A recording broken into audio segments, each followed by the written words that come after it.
Komotar, daj mi prosim povej, kakšna je razlika med Audijevim Quattro pa BMW-jevim X-Drive?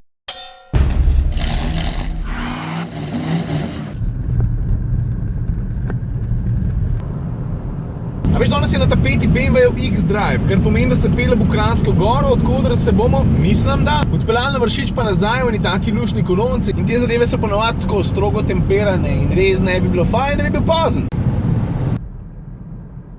Vitranc, pa vas šatel sem pripelje. Okay. No, evo pa se je zgodilo točno to, kar sem predvideval. Karavana je odpeljala brez mene, ampak, a veš, ko sem že včeraj rekel, da mi bo 4-kolesen pogon pri tem avto še kako prav prišel.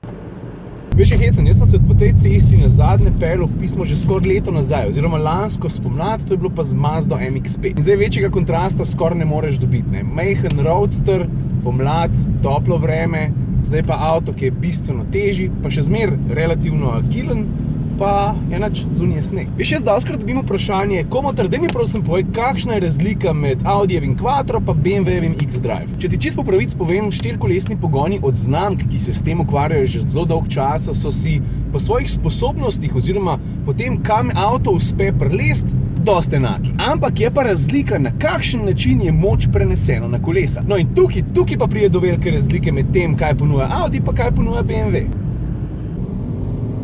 Veš, pri Audiju je sistem narejen tako, da je obnašanje avta tudi na meji, pa takrat, ki je zelo malo prijema, dosti nevtralno. Pa ponovadi je tendenca potem, da nos silva iz ovinka. Pri BMW-ju pa zadeva malo drugačna. Se veš, znamka vedno in brez izjeme v ospredje postavlja voznika in zato je na takšen, malo bolj uživaški način nastavljen tudi njihov 4-kolesni pogon. Veš, športna vožnja je nekaj, v čemer jaz zelo uživam. Pa res ni pomemben, ali je oprijem dober, ali je oprijem slab, razmere v bistvu sploh niso pomembne. In če je pogon nastavljen tako, da zaradi njega uživam, pa vsake toliko časa malo zaplešen z avtom, je potem samo še toliko boljše.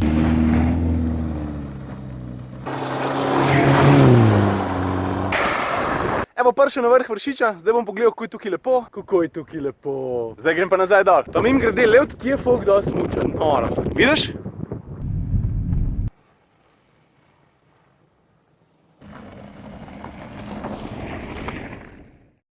Ja, vidiš, kdo je tukaj? Kaj pa če bi jaz v avto povabil? Misliš, da bi rekla ja? Sorry, malo sem si dala duš. Ne, super.